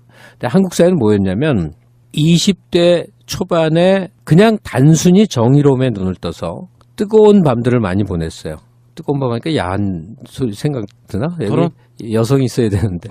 저는 그 음악 좋아하고 약간은 한량이기 때문에 그렇지만 지금도 이러고 있는 거는 뜨거운 밤의 체험들 때문이에요. 신새벽에 올 때까지 정말 토론하고 눈물 흘리고 저는 또 야학이었기 때문에 청계노조 처음에는 그게 아니라 빈민야학이었다가 이제 옮겨갔는데 세상 형편 어려운 거를 저도 그때는 이제 집 나와서 자취하고 사느라고 차비가 없어서 어디에서 어디까지 이동 못하는 상태를 너무 알기 때문에 세상에 기막힌 상태 있잖아요. 돈이 없어서 왜 기가 막힌 상태. 예전엔 그런 사람이 많았는데 요새는 좀 드물 거예요. 근데 기막히고 서러운 게 뭔지를 그 겪지 않으면 모른다? 그게 어떤 정도까지인지. 그러면 이재명은 딱 뭐가 떠오르냐면 자꾸 옛날 살아온 이재명 씨의 살아온 내력에 대해서 자꾸 제가 상기를 하게 되는데 머리는 좋은데 형편 때문에 공장에서 시계 공장에서 일해야 됐던 14살 소년의 뇌리에 얼마나 피가 맺혔을까. 그리고 그걸 돌파해서 검정고시를 통해서 변호사가 됐을 때 얼마나 정말 온 세상을 다 가진 것 같았을까. 그때의 최대 꿈은 돈이었을 거라고. 자기가 그동안 살아온 모든 인생의 이 장애물에 알파와 오메가는 돈 없어 생긴 일일 거 아니에요. 정말 변호사로 돈을 긁어모으고 싶었겠지. 그걸 먼저 한 사람이 노무현입니다. 예? 부산에서 돈을 긁어 모았어. 어느 날 근데 다 털어버리고 인권 변호사를 한 게 노무현이네. 근데 이재명 변호사도 조금은 내가 진짜 이재명 뛰기를 열심히 뭐 합시다 뭐 다 사실이니까. 근데 이 사람이 인권 변론의 길이란 거는 진짜 고달픕니다. 왜냐하면 변론 의뢰하는 사람부터 만만치 않아요. 그런 본쟁에 있는 사람들은 다 엄청나게 세고 강하고 주장 강하고 김우선 씨가 그 양육비 다 받고도 또 뭐 더 받아달라고 의뢰하는 그런 식인 상황도 많고 그럼에도 불구하고 그 개인의 덕목을 떠나서 사회정의라고 하는 큰 틀에서 철학적 성찰을 할 수 있기 때문에 인권 변호를 해요. 근데 돈은 더럽게 생기는 거 없어. 형편도 안 좋아져. 그런 길을 긴 시간 동안 걸어왔다가 시장까지 된다는 것은 이 무슨 휴먼 다큐멘터리 감이거든요. 물론 많은 이재명들이 존재하죠. 그 정도 훌륭한 사람은 우리 사회 우리가 행복한 거지만 많아요. 근데 제가 뭘 얘기하려냐면 80년대 사회 운동을 통해서 길러진 사람들은 20대 뜨거운 밤의 시간을 보내면서 새날에서 한번 들었는데 김민석 씨가 여기서 이제 팟캐를 일주일에 한 번씩 하죠. 예. 그때 내가 속으로 막 웃었던 적이 있어. 자기 얘기를 하는 게 김민석이 한때는 아침에 눈을 떠서 잘 때까지 매일 나라 생각만 했대. 나 그 어떤 상태인지 알아요. 나는 나라 생각이라 여자 생각을 많이 했는지 모르겠는데 내가 그게 이제 사이코틱한 게 아니라 그걸 트랜스라고 표현하더라고. 막 열광적 몰입 상태. 내가 트랜스 상태에 빠진 건 시였었어요. 눈을 떠서 숨 쉬는 모든 순간에 한 가지 생각만 하는 상태. 그게 오래 지속되는 거 있죠. 나도 어떤 한 시기를 그렇게 보냈었던 사람인데 그래서 김민석 원장이 굉장히 긴 시간 동안 눈을 떠서 잘 때까지 나라만 생각했다는 거 나 100% 어떤 그 진실일 거예요. 나 그 상태가 이해가 가니까. 하여간 그 외에 굴절도 이 사람 저 사람 많고 별거 많았지만 공익적 삶의 정의로움에 대해서 공익적 삶에 대해서 일찍 눈을 떴고 그로 인한 삶의 행보를 걸어온 사람들이 나라를 책임질 자격이 있어요. 근데 그게 그 사이에 어떤 일이 벌어졌냐면 권력과 권력에 선을돼 있는 보수 매체가 똥물을 몇십 년 동안 씌운 거예요. 운동권, 노조, 노동운동, 그다음에 남북 관계에 대한 어떤 신념 이런 것들을 전부 나쁜 놈으로 모른 거예요. 그래서 인상이 굉장히 나쁜 거야. 학생운동권 그러면 공부 하나도 안 하고 거의 양아치 짓을 한 사람들로 이미지를 씌워버린 거예요. 뭐 노동계는 말할 것도 없어. 다 빨갱이로 씌워버린 거야. 그걸 이제 문재인 시대에는 다 덜어버리는데 그렇다고 학생운동이나 노동운동 하던 사람들이 이제 숫자가 그렇게 많은 것도 아니에요. 나이도 너무 많아. 지금 다 50대예요.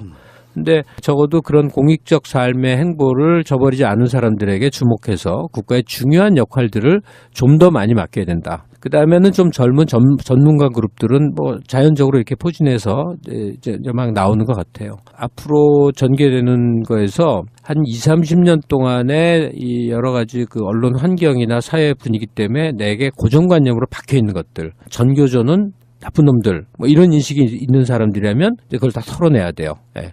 저도 전교조 하면 질리는 일이 있었어. 전교조 강연을 갔다가 논쟁을 시작했는데 다 어디나 문제 있고 어디나 경직돼 있는 거 있고 다 있지만 큰 틀에서 보잔 말이에요. 한국 사회의 중심적 흐름에서 문재인 대통령도 운동권 출신이죠. 학생운동 하던 분이죠. 그러니까 그렇게 해서 한국 사회를 전향적으로 확 바꾸려는 지금 단계에 있고 사람들이 의욕을 내고 있으니까 문재인 지지자라고 한다면 거기서 사람 쪼개기 해갖고 총질하는 것 자 잊어버리시고 나도 그중에 한 사람으로 동참하겠다. 이런 분위기 좀 만들었으면 좋겠어요. 좋으신 말씀이고요. 제가 했던 말도 결이 좀 비슷하게 맥락이 같이 가는 건데 아까 현미경 얘기하셨잖아요. 나쁘게 보면 다 나빠요. 그것만 과장하죠. 네. 네. 그런 상황에서 지금 선의인지 악의인지 모르는 어떤 우리들 나름대로 좀 불안감이 좀 있는 것이고 이중에 과도기라고 저는 보는데 어쨌건 저는 이렇게 생각해요. 누구는 이렇게 표현하더라고요. 문재인 대통령 지지자면 도덕성이 완벽해야 된대. 그런 게 어딨냐. 그 말은 틀렸다고 생각하지는 않는데. 아니에요. 틀린 얘기예요. 네. 일단 도덕을 검증해 보자고. 도덕과 도덕주의가 구분되거든요. 도덕주의가 가장 나쁜 겁니다. 뭔가 타자에게 규율을 강요하는 것. 그러니까 원래 민주진보 진영은요, 성적으로도 상당히 문란해요. 그러면 나쁜 놈이라고 생각하잖아요. 그런데 그게 아니라 봉건주의적 족쇄를 사람들에게 씌워놔서 나빠 보이는 거예요. 지금 벌써 20대들은 벗어났잖아요. 사랑하는 사람이 있으면 잠자리를 하는데 그걸 갖고 흉보지 않잖아요. 결혼하기 전에 사귀는 남녀가 잠자리를 해도 죽일 놈 안 삼죠. 이게 우리가 족쇄를 스스로 하나씩 벗어나는 거예요. 그걸 먼저 했던 사람들이 진보적 지식인들이고 리버럴리스트들인데 그 시절엔 그걸 죽어라고 욕했잖아요. 그러니까 도덕적 처신을 하자는 것은 맞는 말인데 도덕주의적 강제가 미만한 것은 그야말로 보수나 전체주의적 속성을 보이는 거죠. 그리고 완벽할 걸 요구하는 건 있잖아요. 적절한 표현이 떠오르지는 않는데 그런 사람이 존재하지 않는데 그런 얘기하는 거 의도된 잘못된 공격이죠. 네. 저는 이제 선거 기간 내내 제 주장은 그거였어요. 선거는 진영 간의 싸움이다. 그럼요. 네. 일단 그 진영이 새 싸움이죠. 진영이 새를 불리고 갖춰서 상대방 진영을 이기는 싸움인데 이재명한테 도덕 타령하는 사람들 보면 야 그런 사람들은 케네디 하면 증오하겠네. 처칠은 사람도 아니겠네. 사회주의권은 뭐 후르쇼프 이상한 얘기 많던데 하여튼 그 정말 뭘 원하는 건지 모르겠네요. 네, 알겠습니다. 오늘 그 작가님과 함께 이제 최근에 일어난 여러 가지 현상들 이 이야기도 별로 하고 싶지가 않았어요. 왜냐하면 이게 길고 지난한 시간이지만 시간이 지나면 언제 그러냐는 듯이 또 상식으로 돌아와요. 그러기를 바래요. 네. 돌아오는데 작가님 같은 분들이 꼬장꼬장한 약간 선비 같은 그런 분들이 이거 보니까 안 되겠다 싶으셔가지고 지금 이런 말씀을 하시거든요. 아니 공자가 영업이 아니라 8월 16일부터 영업 시작한 사람들의 과잉 행동이라면 아무 소리 안 했다니까. 제가 모르는 뭔가를 듣고 오신 게 공작이 있는 것 같으니까요. 돈이 떠돌아다니는 공작이 존재하는 것 같아서 굉장히 우려합니다. 굉장히 알겠습니다.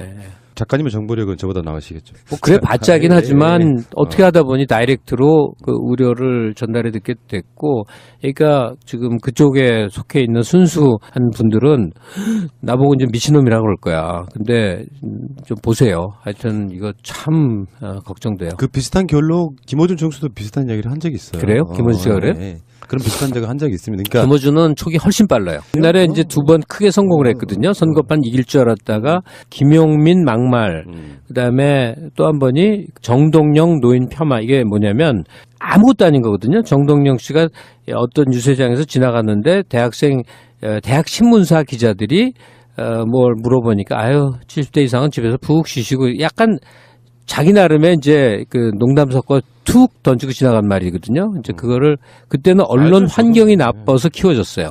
온통 조준동이 도배라니까 노인들이 핏대가 나서 다 이제 그렇게 했다는 거고, 김영민 만말도 이 세상하고는 관계없는 사이버상에서 이 언어를 어디까지 마음대로 말할 수 있는지에 그 한 사례로 황봉할, 김구라 뭐 이런 사람들하고 막 내뱉은 말에 이 부분을 딴 다음에 김용민이라 민주당은 다 저런 분위기다 이렇게 몰아갔잖아요. 네. 그러니까 이번에도 똑같이 이제 이재명의 그 불륜 이것을 이제 그렇게 욕설과 불륜 이걸로 이제 도배를 할 것이다 했는데, 첫째는 언론 환경이 달라졌고 조중동이 떠들어봤자 전부 n분의 1밖에 안 됐지 지배 언론이라는 게 거의 없어지다시피 하니까 그게 분위기를 확 대세를 몰아가지 못했고, 또 지지자들이 이제 현명해졌었는데 여기서 깜짝 놀랄 것 바로 김용민 막말 공작이나 정동영 노인 폄하를 공작적으로 해서 이용했던 바로 그 짓을 팟캐스트를 운영하는 친문 진영이라는 데서 하더란 말이죠.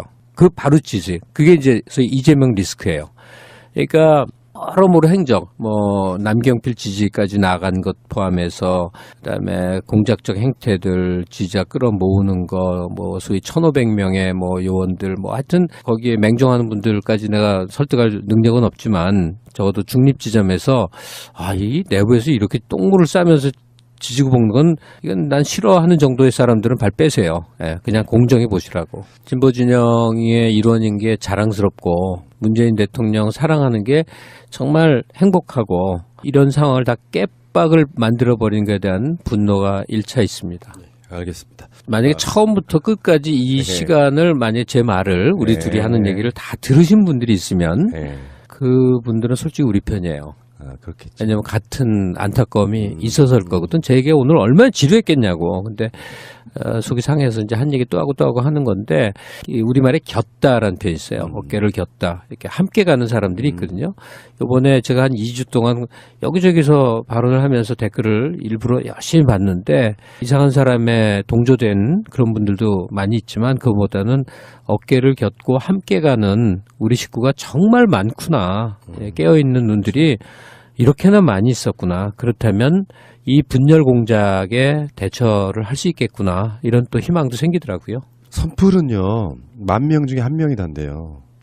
악플은요 악플을 달고 싶은 100명 중에 1명이단답니다.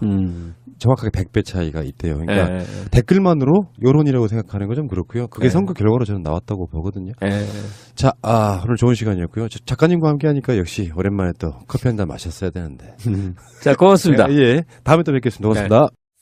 만나서 방송하기로 돼 있다 그랬더니 근데 다 똑같은 사람이 들을 것 같아도요 주력 시청자층이 달라요. 청취자층이 달라야 하면서 원하시는 대로 뭐 하여튼 그렇게 해서 이제 오늘도 오게 됐는데요. 이제 거대 세력이 되면 생겨날 수 있는 똥파리들 그게 이제 이동형 표현이란 걸 제가 몰랐었는데 그 이권 찾아서 이제 먹잇감 찾아오는 그 영업하는 사람들이 막 붙기 마련인데 그 정도는 그렇게 염려를 안 합니다. 1945년 8월 16일부터 독립만세 외치면서 완장질도 하고 막 이런 사람들도 누구나 살아야 되는 거 아니에요? 그 정도에서 영업해서 이득도 보고 돈도 벌고 또는 잘 줄 서갖고 뭐 여러 가지 직책도 얻고 하는 거 그거 뭐 사람 살이가 그러지 하고 관대하게 볼 수 있어요.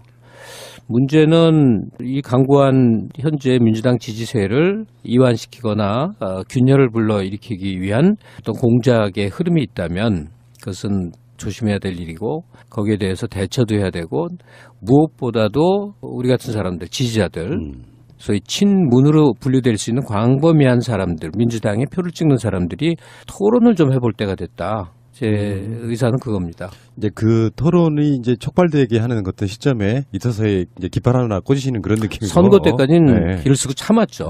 꼭 참았고 선거 다음 날 얘기를 시작하게 된 거죠. 저는 이런 이야기부터 한번 풀어보고 싶어요. 제가 먼저 푸는 게 훨씬 더 쉬우실 수도 있어요.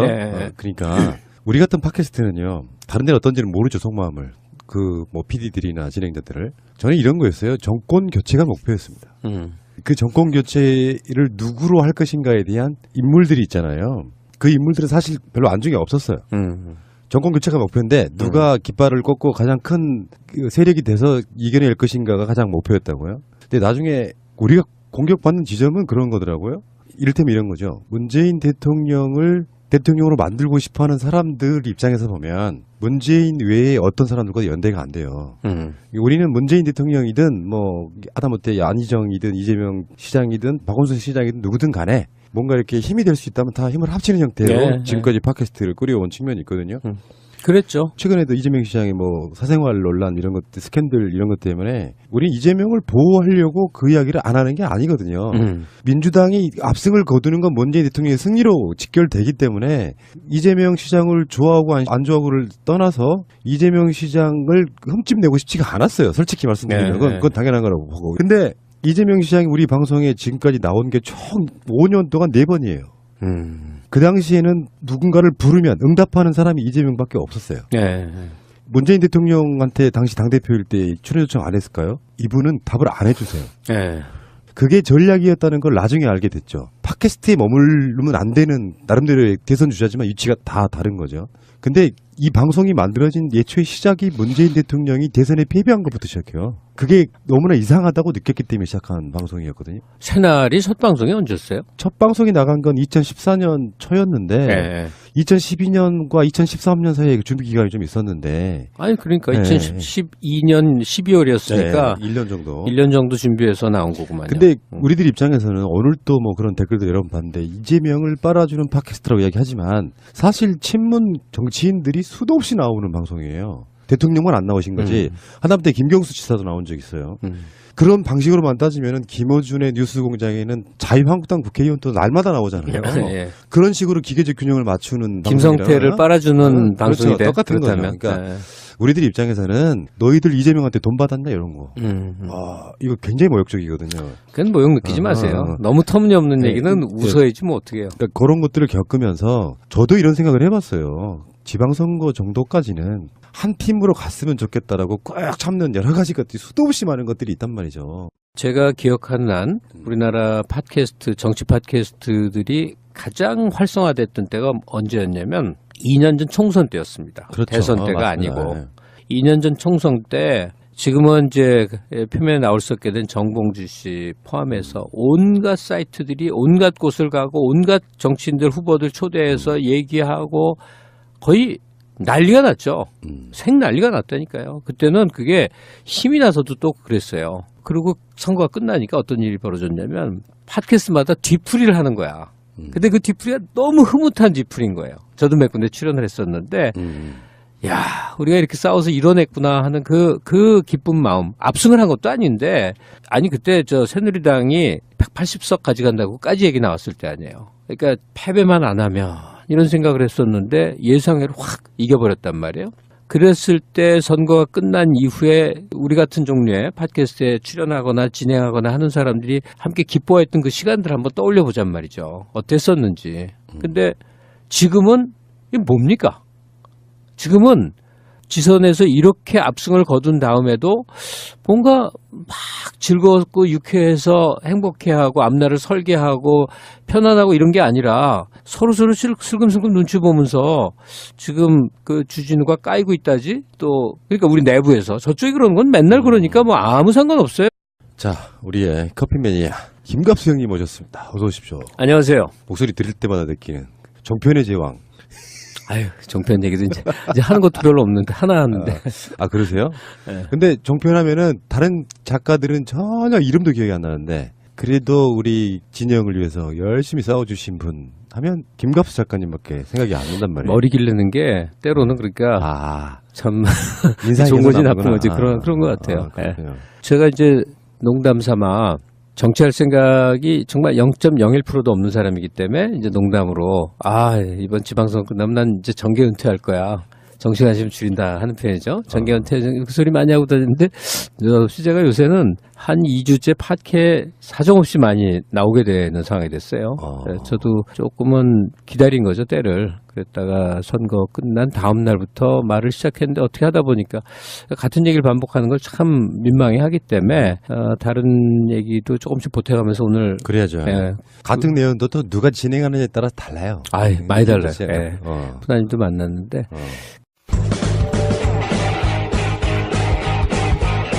제도로서의 민주주의가 흔들리고 구타는 일은 이제 없습니다. 민주주의가 밥이고 밥이 민주주의가 되어야 합니다. 박지원 의원이 자주 하는 농담 같은 얘기가 있는데 이래요. 1945년 8월 16일부터 독립운동하는 사람들이 있다.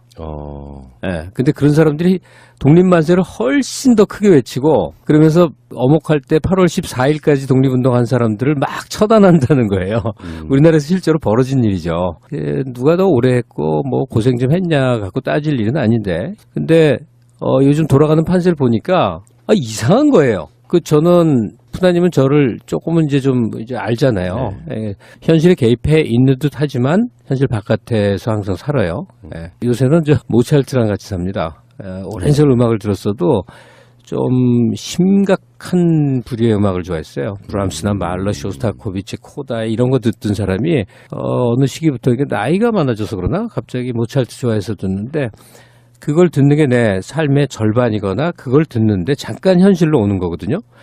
그리고 논란 속에 휘말리는 것도 기질적으로 너무 싫어하고 저는 유명해 본 적이 없었는데 그게 능력이 안 된 것도 물론 있겠지만 또 하나는 그런 속에 있는 걸 굉장히 싫어해서 발 빼요. 근데 요새는 제가 좀 미쳤나 싶게 여기저기 오세요 하면 오는데 여긴 제가 자청에서 왔으니 제 가만 생각하니까 그 일반 방송을 포함해서 내가 얘기 좀 할게요 한 게 처음인 것 같아요. 진짜 처음이에요. 예. 우리 방송 요청하신 게 처음이에요. 네. 진짜로. 원고를 써볼게요도 처음이었는데 요새는 원고도 거의 안 쓰지만 진짜 처음이네요. 예. 그러시구나. 영광입니다. 자, 뭐 이야기가 약간 살짝 좀 어떤 뜻을 비치셨는데 뭐 대략 방송을 들으시는 분들은 뭐 어떤 의미를 갖고 하신 말씀일까 대충 감을 잡으셨을 텐데요. 뭐 그 이야기를 이제 좀 예열을 시킨 다음에 네네. 어떻게 보면 약간 꿈결처럼 흘러왔어요. 최근에 한 2, 3년은 진짜 꿈결 같아요. 불가능할 것 같은 것들이 막 다 이루어져서 최근에 있었던 지방선거까지 돌아보면 이것도 마치 꿈 같고 어떻게 여기까지 왔지? 그리고 불과 한 2년 전만으로 돌아가도 야 정말 막막했던 부분. 근데 이게 어느 날 갑자기 이렇게 막 돌아가는 상황 속에 항상 좋은 일만 있는 건 아니니까.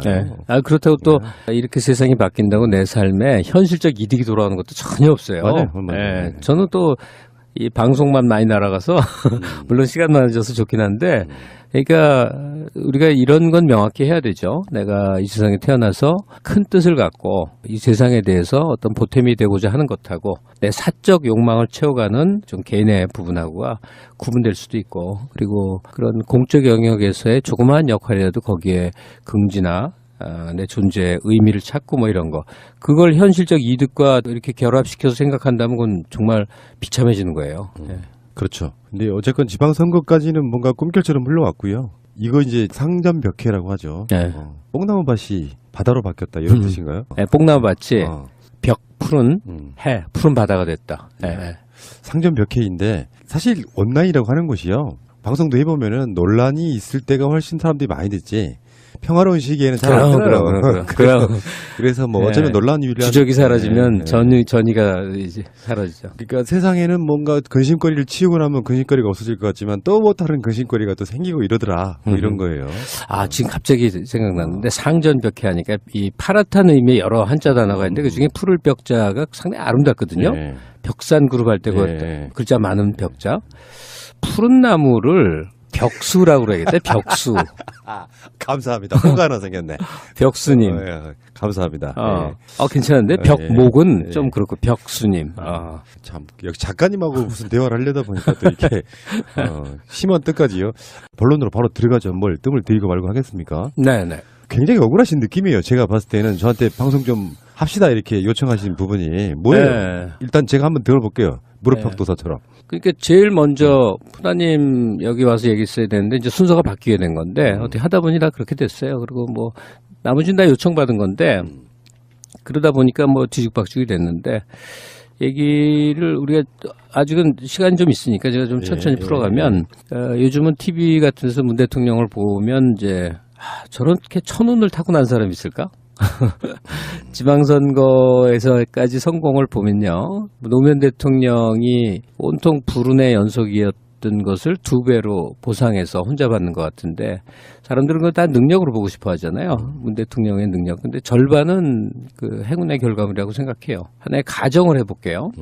예컨대 2012년 대선에서 3%로 졌잖아요. 근데 그건 캠페인 미스도 많거든요. 그때 대선을 뭔가 기똥차게 잘한 거야. 문 대통령이 됐어. 어땠을 것 같아요?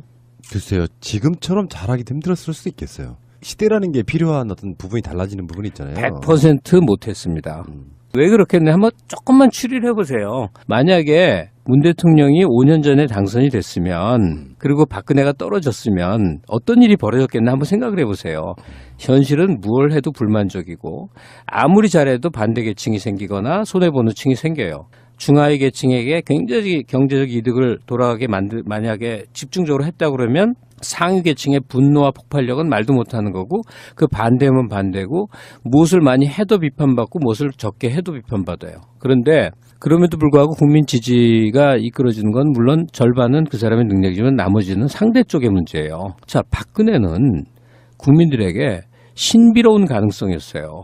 즉 박정희만큼 해낼 수 있지 않을까라는 기대와 가능성과 약간의 신비감이 결합되는 아주 기묘한 존재였다니까요. 사적인 모습이 세상에 안 드러낸 정치가가 이 세상에 참 없는 거예요. 박근혜 같은 존재가 없었던 거예요.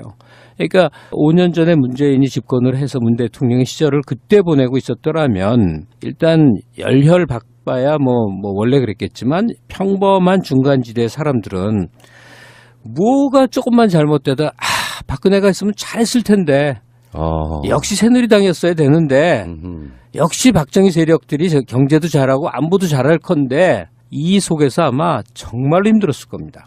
문 대통령도 솔직히 그때는 준비가 별로 안 돼 있는 상태에서 나왔을 때니까 집권을 해도 어렵고 안철수라고 하는 강력한 내부의 상대자, 제어 내부에서 끊임없이 표방을 놀래는 그러니까 외부에는 정반대 쪽에 절반의 지지율을 갖고 있는 박근혜 세력 등등이 결합되면요. 거기에 의석까지 현재 분포를 그대로 둔다면 정말 어려웠을 거예요. 정말. 그러니까 뭐 그래서 뭐 어쩌다는 게 아니고 행운이라는 얘기를 하는 건데 국민의 시선 속에 모든 진실이 보여지고 탄핵 과정 동안에 보수 세력이 어떤 모습이었는지 이명박근혜가 무슨 짓을 하는 사람들이었는지 앞으로도 어떨 것인지 무엇보다 결정적으로 보수 세력을 떠받치고 있었던 그 유수한 구성원들 의원들이 얼마나 초라하거나 천박한 존재들인지를 낱낱이 보는 상태에서 현재 도달해 있으니까 모든 여건이 좋은 거예요.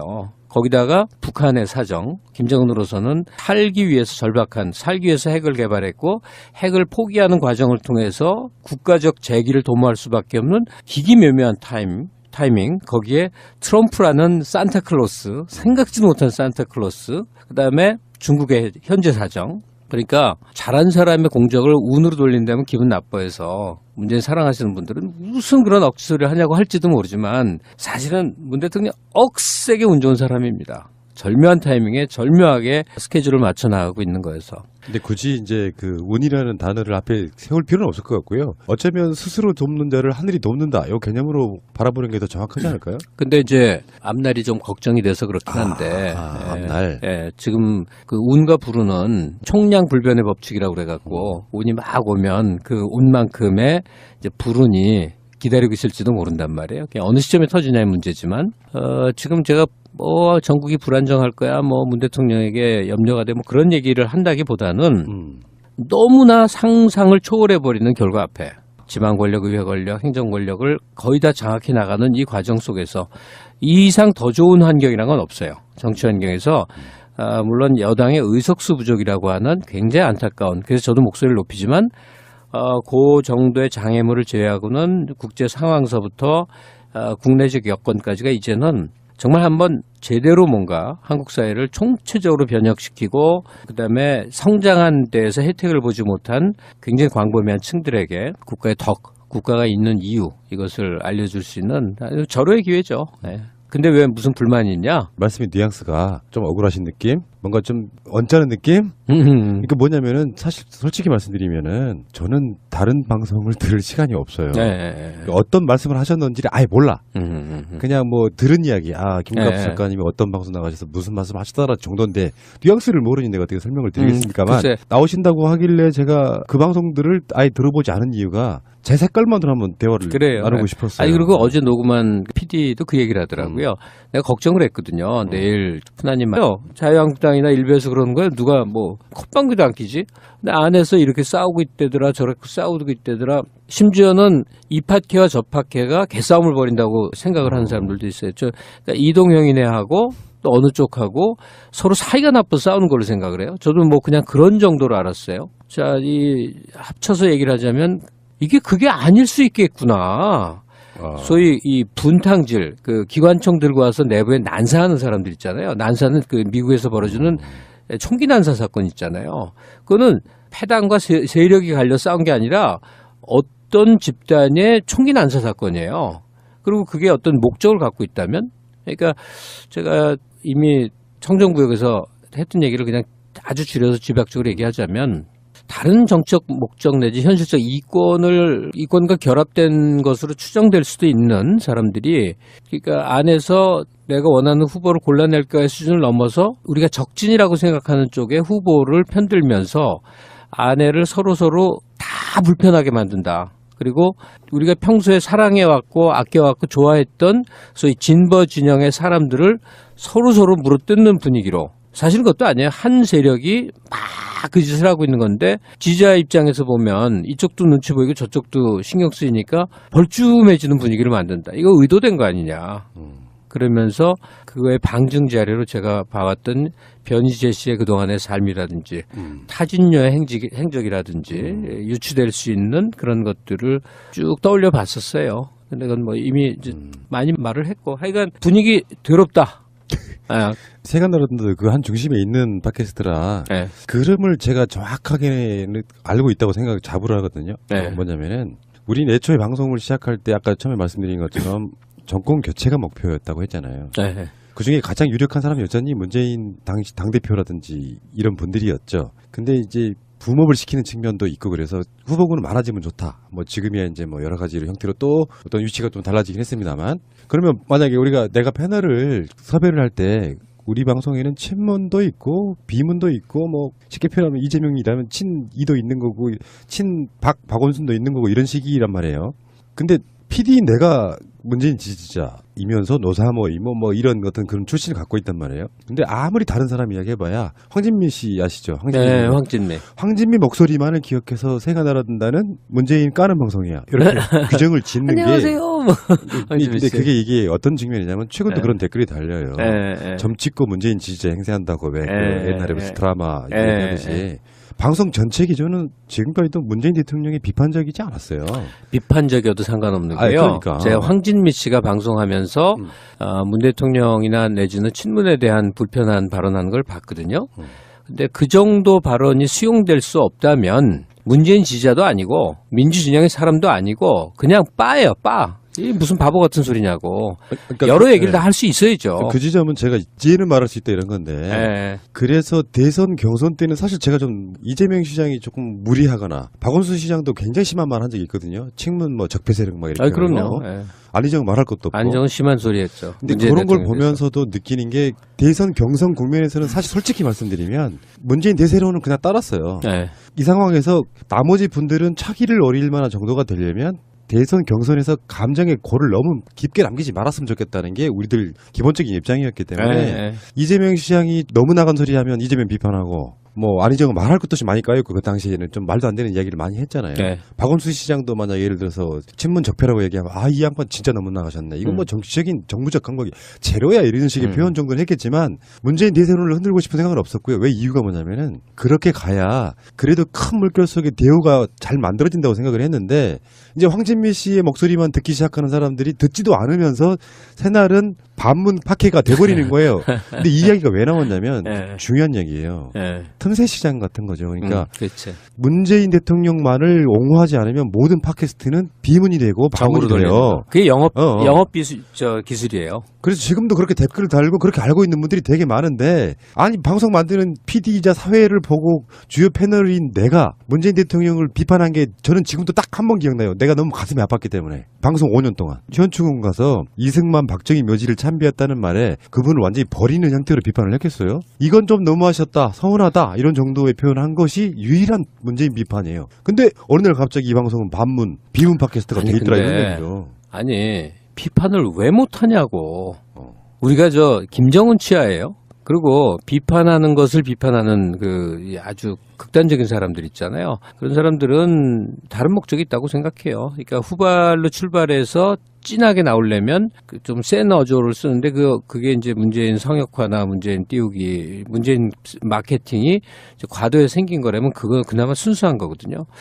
근데 그게 아니라 더 큰 그랜드 플랜 속에서 움직이는 거라면 즉 대통령과 당을 분리시키고 지지자들을 이간시키고 뭐 여러 가지로 조각내는데 일조하는 것으로 혹시나 어떤 것을 도모하는 것이라면 저보고 어떤 사람은 너무 과잉되게 생각하는 거 아니야 하는데 그 못지않게 과잉된 일들을 많이 봐왔기 때문에 충분히 의혹을 가질 만한 거고요. 그중에 대표적인 분은 살아온 내력을 보니까 굉장히 의혹이 갑니다. 심하게 매우 의혹이 갑니다. 개인적으로는 뭐 전혀 일면식도 없고 얘기만 종종 전해 들었어요. 뭐 이준석 한테도 몇 차례 좀 들은 적이 있고 이렇게 했는데 하여간 상당히 이건 조금 곤란하구나. 그리고 특히나 이 민주당을 향한 그 심한 공격 있잖아요. 이거는 이제 대통령과 당을 고립시켜서 분리시켜갖고 언젠가는 대통령도 한번 곤란에 직면할 때가 이제 오잖아요. 그게 일주일로도 될 수 있어요.